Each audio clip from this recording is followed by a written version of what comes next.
Yeah, can you help her, please? Thank you. Mai ka ohu ana mai o ka ua pali po I ka ohu o hono ka hau ma ka moku o ka ana pali. Ai ka nene e ana o ka ua pa'u pili, you go pa'u ma ka moku o lahaina, aloha nui kākou. O ka noelani Stuart Keia, ano lahaina mai au, mahalo nui ka ho ea ana. I am a kumu kayapuni here with our entire ohana of Lahaina and our Kiki Kayapuni. And I grew up down Mala on Ala Moana Street, right next to Lahaina Jota Mission, and I am just one of thousands who were impacted by the deadly wildfire on August 8th. Our Nagasako family home that we lived in on A'a Street was completely destroyed.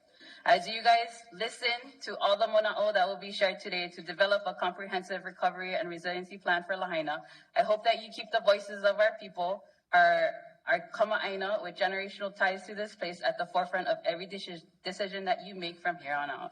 As Ohana continue to search for long-term temporary housing, I believe that our emergency efforts should be focused on places more north of Lahaina, where people have access to safe water and safe access to stores and local businesses that we can continue to support. In regards to the rebuild and vision of Lahaina, I'd like to share a few writings from our Hawaiian language newspapers that were printed in the 19th century to share context and perspective of a collective vision. In an article written by Daniel Kaha'uleleo in Kanupepa Ku'oko'a in 1867, he writes, Mamu aku o ke ku ana o na wili ko ma Lahaina nei, ua ike I aku na kahawai o Kaua'ula, Kanaha, Kohoma, ua piha pono I ke kalo.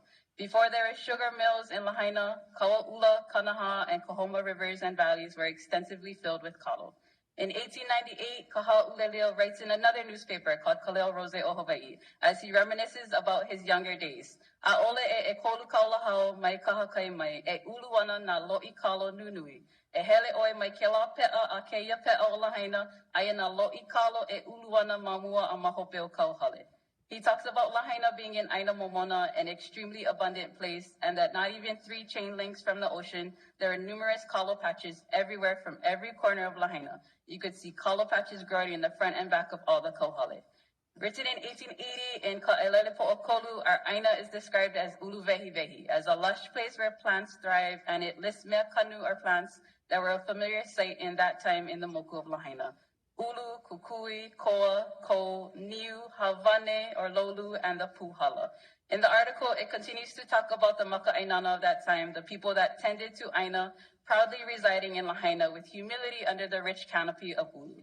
O ka maka'ainana ho'i e noho ha'ahewana me ka ha'aha'a malalo o ka malu ulu o nā ulu. I olelo ia o ka malu ulu olele.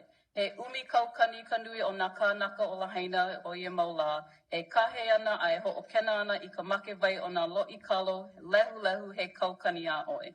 The stream waters were flowing freely and quenching the thirst of over 1,000 lo'i, all near the ocean in Lahaina. The people that you see in front of you today are the maka'ainana of this day. We aloha and tend to our Aina the best way we know how to. We continually show up to protect this place that we love, this place that has fed us and our ohana in so many ways.